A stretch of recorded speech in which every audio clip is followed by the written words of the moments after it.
bagong Pilipino. Magandang hapon. Ako po si Precious Hipolito Castelo. Ako naman si Bing Formento. Ito ang IBC Express Balita sa hapong ito.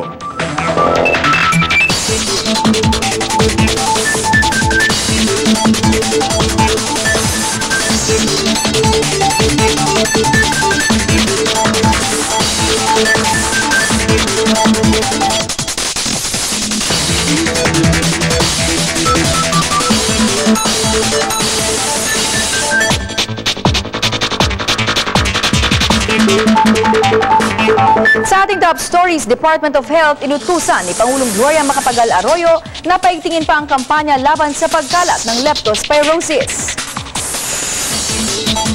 Bagyong Ramil, posibleng pumasok raw sa Philippine Area of Responsibility mamayang gabi. Shootout sa Payatas, Quezon City na uwi sa pagkamatay ng 3 tao. At panukalang budget sa isang taon, pasado na sa ikalawang pagbasa sa House of Representatives. Umabot na sa 812 ang kabuang bilang ng mga kaso ng leptospirosis sa bansa ngayong taon. Base sa tala ng Department of Health, 375 sa mga kasong ito ay mula sa Metro Manila. Kung ang bilang umano na ito ang pagbabatsehan, masasabi nila na may isang leptospirosis outbreak ng magaganap.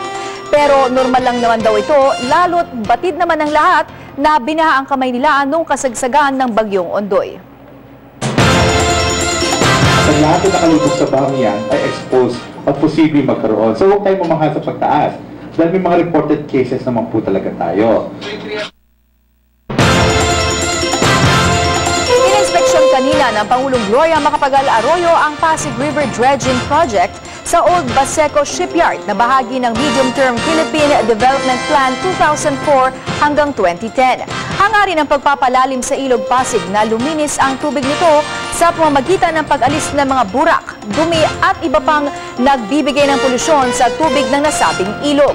Sang-ayon sa Pasig River Rehabilitation Commission o PRRC, bukod sa paghuhukay sa ilog, ginagawa na ngayon ng ahensya ang iba pang proyekto gaya ng paglilinis ng mga estero, paglalagay ng Materials Recovery Facility o MRF, pag-aalis ng mga squatter sa mga estero at pangangasiwa sa Ferry River Transportation Station sa Ilog Pasig. Hihingan ng tulong ng pambansang pamalaan ng mga dalubhasang biologist, chemist at inventor para sa kailangang aeration and bioremediation processes sa mabilis na rehabilitasyon ng Ilog Pasig.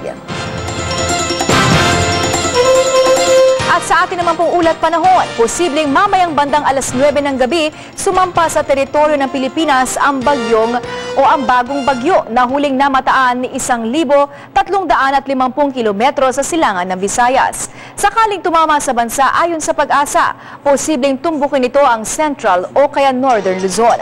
Maliit umano ang posibilidad na tumama ito sa Visayas at maaaring hindi na umano ito maglandfall.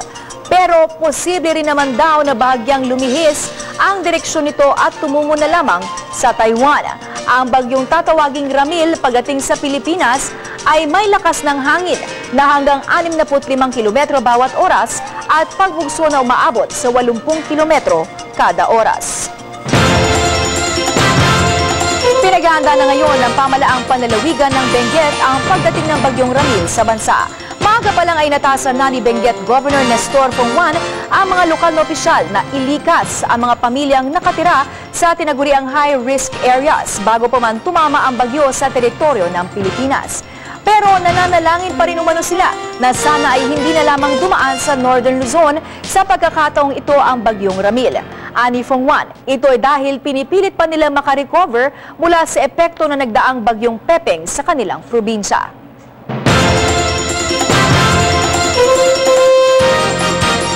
Samantala, bukas na ang lahat ng pangunahing kalsada na patungo sa norte. Pero ayon sa Department of Public Works and Highways, patuloy pa rin ang gagawin nilang pagbabantay dito. Ang tanging na lamang umanong sarado ngayon ay ang daan patungong Rosario sa Pangasinan dahil ginagawa pa ang nasirang tulay dito. Ang tulay nito ay nasa hangganan ng Pangasinan at La Union.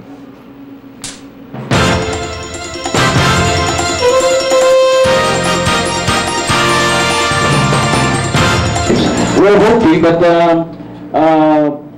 6 days from now, ma-open na natin yung build bridge using a single lane daily panel on top of the damaged bridge, no? Allowing passage of light to moderate vehicles from the north going towards the south and vice versa. Ay, from the north going towards Manila and vice versa. Aminado ang business sector na naapektuhan naman nagdaang bagyo ang pag-usad ng negosyo.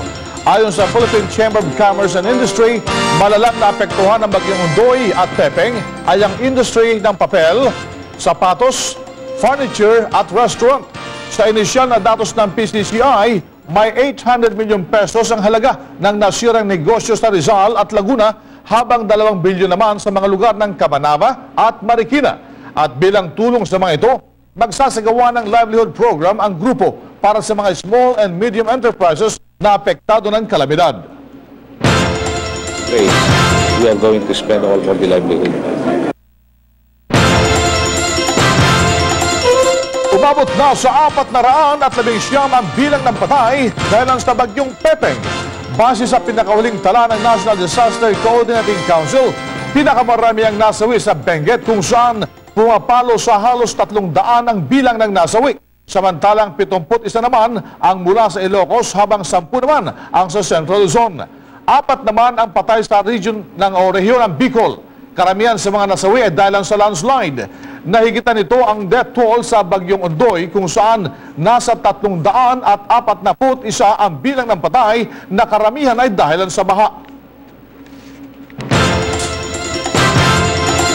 Magbabalik ng Express Balita makalipas ng ilang paalala. Nagbabalik ang Express Balita. Magsasagawa ng relief caravan ang Department of Social Welfare and Development simula sa darating na Lunes. Layunin nitong maipaabot sa mga nabiktima ng mga bagyong Ondoy at Pepeng ang kanilang mga pangangailangan, gaya ng pagkain at iba pang relief goods. Tutungo ang caravan sa mga lugar na pinakamatinding hinagupit ng bagyo, gaya na lamang ng Bulacan, Nueva Ecija, Baguio, Benguet, Ilocos, La Union, Abra at Pangasinan. Handa naman ang pribadong sektor na makipagtulungan sa pamahalaan sa rehabilitation program nito sa mga malalang naapektuhan ng bagyong nagdaan. Ilan dito ay ang pagsasaayos ng mga nasirang daan at tulay. Isusulong din umano ng Philippine Chamber of Commerce and Industry na maisama rin sa programa ang pagtungon sa problema ng climate change. Isa sa mga balak gawin ng PCCI kaugnay nito ay ang mga tree planting project. In our rehabilitation, be able to do replanting, reforesting, and therefore earn a lot of carbon credits which we can use to develop and improve our infrastructure, which ultimately will be down to lower cost. That's correct. It will happen. And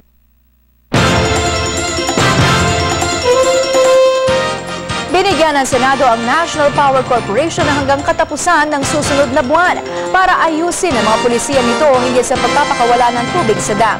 Aminado naman ang Napocor na outdated na ang kanilang mga pulisya. Ito ang Express Balita ni Jeffrey Zaide.